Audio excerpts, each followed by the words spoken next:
Welcome back. This is Dave Rosenblum from the PainExam Podcast and Board Review. I'm proud to announce my collaboration with ASIPP and have had the luck to be able to get Amol Soin, when he's free, to appear on the show. I'm bringing him to you today to discuss the digital future of pain management and ASIPP, as well as diversifying your portfolio and much, much more. He's a very smart guy, and I anticipate amazing things from him. In addition, with this collaboration I'm doing with ASIPP, I'm proud to announce a few new products. The first is the Regenerative Medicine for Spine Disease course, which is on the PainExam products page, as well as a bunch of ultrasound guided tutorials and webinars. The first is the ultrasound guided upper extremity webinar that I'm releasing this Wednesday at 9 a.m. Eastern Time, which may be a tough time for many of you. I know you may be in the office or in the hospital doing rounds, but if you can join us, it would be great. This is a webinar that's going to cover ultrasound scanning techniques, reasons, why on earth would you do a brachial plexus block in the pain office, how you do it, as well as the billing. We also go over the axillary nerve, suprascapular nerve for diagnostic blocks and neuromodulation. So I hope you can join us. I think it will be a great talk, and I know you're going to enjoy this podcast with Amol Soin. Please make sure you're on the PainExam newsletter so that you're getting all the updates and announcements as they happen, and enjoy the show. Take care. So I wanted to welcome everybody to the podcast. We have Amol Soin, who's the president-elect of ASIPP. Welcome, Amol. Yes, hello, welcome. Thank you for having me. And I've been working with Amol lately on a few projects and the manuscript, and I've actually been invited to witness some of the good work that ASIPP does behind the scenes with respect to the facet injections and CMS. So thank you. And why don't you tell us a little bit about what you have planned for ASIPP and what you've been doing? Thank you. So I just became president-elect of ASIPP recently in April. And as you may know, ASIPP stands for the American Society of Interventional Pain Physicians. It's a national organization with, multiple physician members, and we have 50 state societies as well. And ASIPP has been instrumental in ensuring reimbursement and compensation for interventional pain procedures. ASIPP also has two medical journals. One's called Pain Physician and the other's called Pain Medicine Reports, which is more geared towards case reports. But, from a scientific side, they're very supportive of that too. And ASIPP's leadership has done a great job in building up the society. And when I became president-elect, some of my goals as we move into the next decade and the decade after is to get more virtual and digital in some of the stuff that we do. That's actually how I met you to begin with, looking at the stuff that you do with PainExam. Really wonderful platform, and as a medical society, I think it's going to be important for us to tap into those types of resources, like virtual education and meetings and those types of things.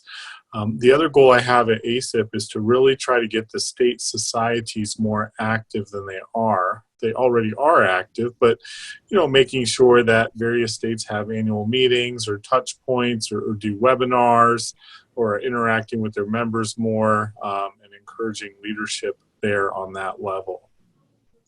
Quite busy, aren't you? Yeah, so that's taking time, but it's been interesting because of coronavirus. If my practice wasn't shut down for, 6 out of the last 8 weeks, I probably wouldn't be doing as much. But when we have time, that you start thinking about things. And you've noticed this, right? When coronavirus came out, this whole increase in people's utilities of things like telemedicine, virtual platforms, meetings, physician meetings, right? It seems Absolutely. like... It gave me, I started doing webinars, 3-4 years ago, and it actually went fine, but I was busy in the practice and family and the whole coordinating the time. And then when COVID came, it just got me back into the whole mindset of, okay, go back to online education. In fact, I am I'm going to be doing for at my department, the residents, the grand rounds. I'll be doing in 2 weeks. It'll be one of those Zoom lectures with the ultrasound, and in some ways, it's really nice. I did have to get a standing up desk though for all the back pain from sitting for so long. But yeah, no, it's great. And alluding to what you mentioned earlier, for me, working with you guys with ASIPP has been an amazing opportunity, because I've been, over the last year and a half, I've been working with the state societies and NANS and the EPA, and now you guys. And I think we have a lot to offer each other. And for me, I needed academic clout. I needed a society to help me out with a few things. And I'm always producing content. And I know guys like you and ASIPP are really, it helps grow your brand as well, and the society. So. Oh yeah, I think there's tremendous synergies, and we were really impressed with everything that you've built, the quality of the videos. I've had the opportunity to watch several of them. Excellent production value. I think they provide value to people that are watching them. Even people that have been in practice for a long time at ASIPP that have watched some of your videos have commented that, you learn something every time, right? And we're all learning every day, but there's just a lot of value to what PainExam brings, particularly, I think, not only seasoned physicians that have been doing this for a while and want to learn new skills or get updated on our ever-evolving specialty, but, younger physicians that are just looking to brush up on stuff as they start to do things on their own.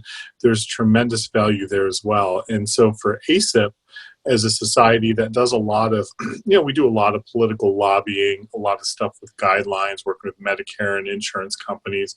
But that educational piece is one that we really look forward to working with you with. And on our end at ASIPP, that means stuff like encouraging our members to sign up for some of your webinars and courses, and providing easy access to links and just an additional presence out there. And as we expand to a more digital world, I think there's just great opportunity. Thank you. Thanks for the plug.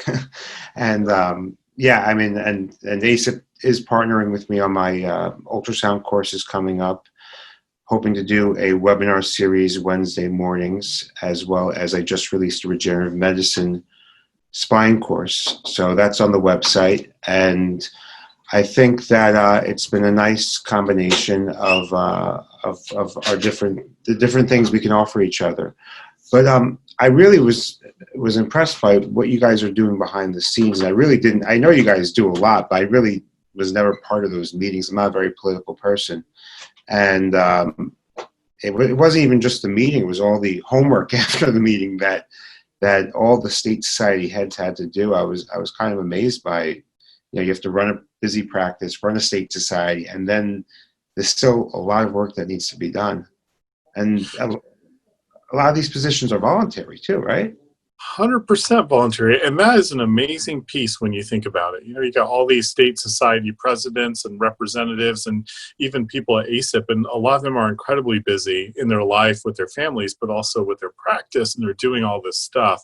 And it is a lot of lifting to do. But ASIPP, other organizations and groups like it are tremendously impactful. I don't think our lives would be what they are without some of these groups that are advocating for us, to make sure that our patients have access. And we need them now more than ever.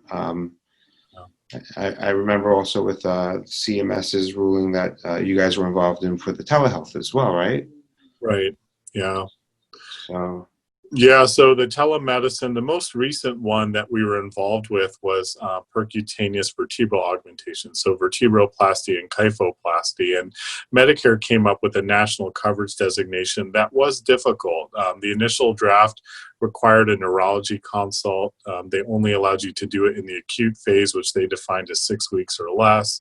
And that in and of itself was a contradiction, because here in our market in Dayton, Ohio, it takes 3 months just to get into a neurologist because we don't have enough. So if you have an acute fracture, to get a consult was not even practical. And there was other parts of the national coverage designation, like requiring periosteal infiltration of local anesthetic prior to doing a vertebroplasty. That was part of the requirement. These were strange. ASIPP, the 50 state societies, lobbied really hard.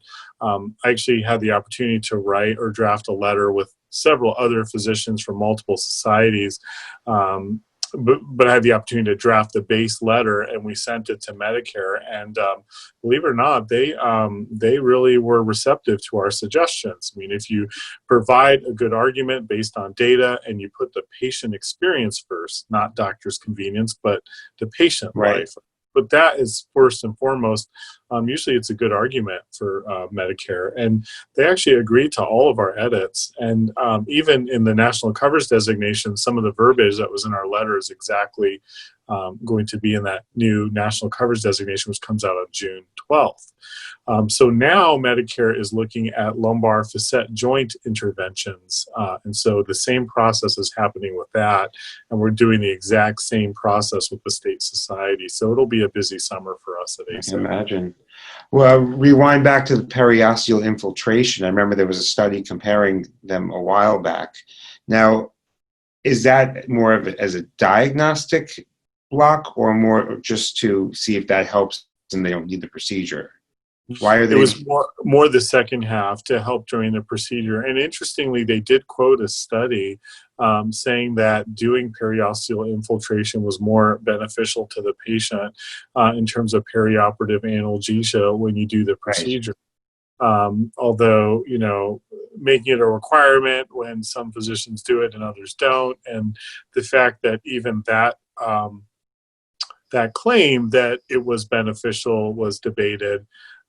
We thought it would be better to leave it out, because if you don't, let's say you do it, but you don't dictate it or something like that, technically you haven't followed the, Medicare guidelines, and now you're in trouble, or your claim will get denied. So very complicated stuff. Well, thank you. Thank you for all that you do. I mean, that's amazing. So I guess with everything that's been going on in our world, where do you see the future? I mean, you mentioned going digital, a lot of digital work, which I think is pretty obvious. How about the meetings coming up? We have the ASIPP meeting in September. That's the holiday weekend, I believe, correct? Correct. Yeah, it's over Labor Day. Now, initially it was scheduled to be in April, but we had to move that. And we thought, it'd be safe to move it down to September, not knowing or having any context. Now, we moved ASIPP incredibly early, like probably the first week of March.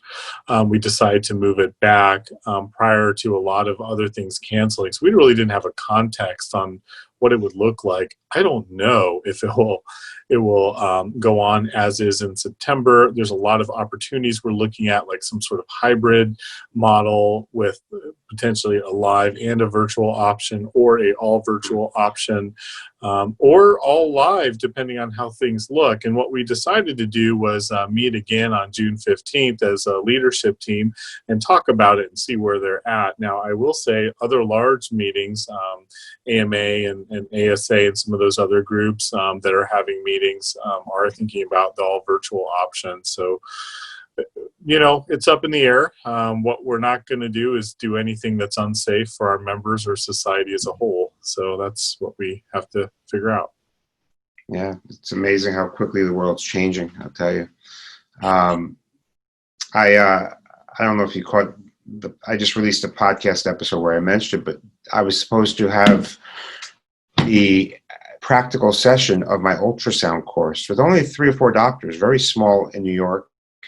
And not only did I cancel it, because it's still not completely open and everything, but the other thing is with the curfews, I would never expected there would be curfews in New York City. It was supposed to be an evening course.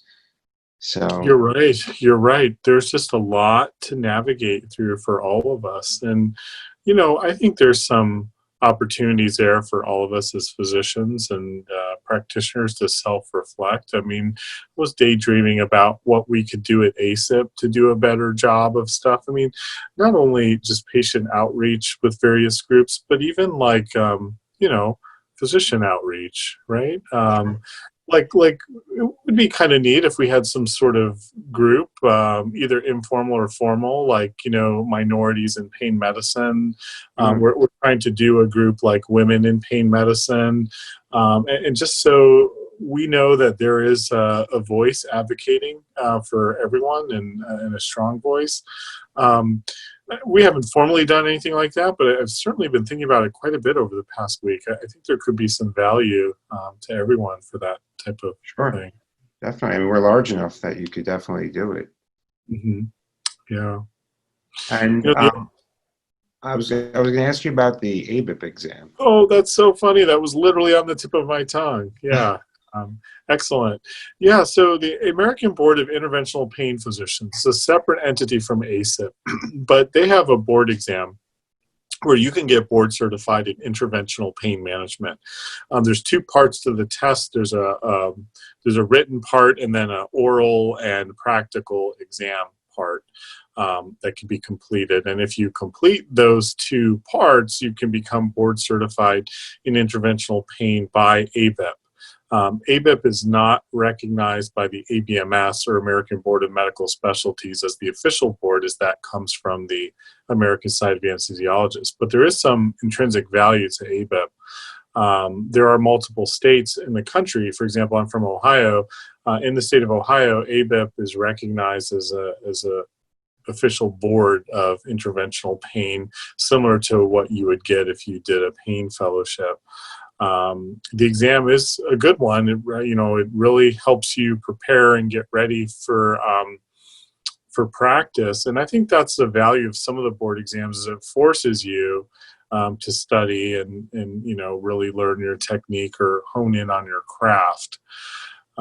So that is something we wanted to put out there for, new graduates or current practitioners. If they're interested in additional certifications, that's one they could get. Some of the malpractice insurance carriers, like NorCal, for example, actually give you an additional discount if you are certified with ABIPP or if you've passed that board and practice in interventional pain. But I think that there's some opportunities there. And even as you come up with various exams and certification courses, I think there could be some great synergies with ABIPP as an entity to, certify or some of these exams or whatever. I'm just thinking out loud here, but there has to be some ways ABIPP and PainExam can collaborate and work together on certifications. Sure.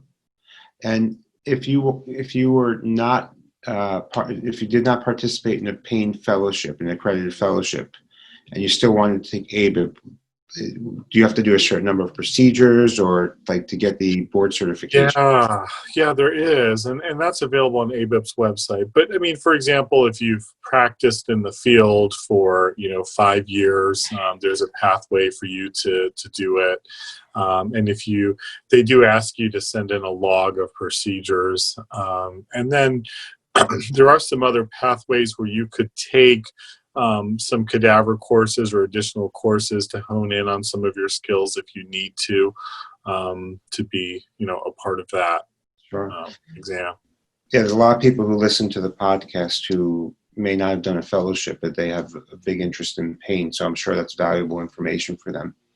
Yeah, and it would be of value to them to consider getting board certified, just from a safety standpoint, but also, malpractice and insurance payer standpoint. Sometimes, you can negotiate better rates if you're board certified as opposed to not being board certified.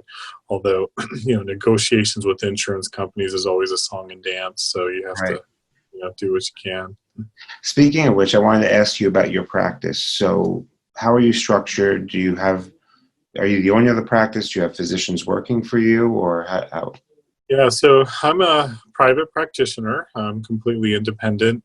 After I graduated fellowship from the Cleveland Clinic around 2007, I moved back to my hometown. And initially, I was looking to work for somebody, honestly, but we don't have any academic centers here in Dayton. So it was a bunch of private practice guys. I actually went and interviewed at a couple of places, and even touring their facilities, I very quickly realized I could do this, exactly what they do. And in fact, perhaps even a little better. So I literally just hung up a shingle, was doing part-time locums anesthesia because there was plenty of anesthesia opportunities. And I started doing locums 4 days a week. And 1 day a week, I rented a timeshare office for $20 an hour. And I'd rent it for starting 4 hours a week, and then up to 8 hours. And then eventually I moved to 2 days and 3 days. Then eventually I built up a practice to have, 5 days a week. I also own an ambulatory surgery center. I'm very, I think I would classify myself as being very business minded when it comes to the practice of medicine, in terms of just making sure I generate ancillary revenue. So, for example, like owning real estate, income generating properties, like medical office buildings and stuff. And the surgery center was another way to capture that. But just realizing that just seeing patients and doing, procedures and billing for those just may not be a viable long-term strategy for solo or small practice physicians. So you have to start thinking of different ways to bring in money and capital. Income generating real estate is one of those, ambulatory surgery center, maybe some diagnostic stuff or other options. And recently, since COVID happened, I've been thinking about, things even outside of medicine, to diversify my portfolio and holdings of ways to generate revenue and a living. That's great. That's great. Have you gotten involved with lots of testing in the office in terms of the urine screen testing, or? So I haven't actually done a lot of that. Now, some of that's really state dependent. I mean, some states are a little bit more lenient or easier to work with than others.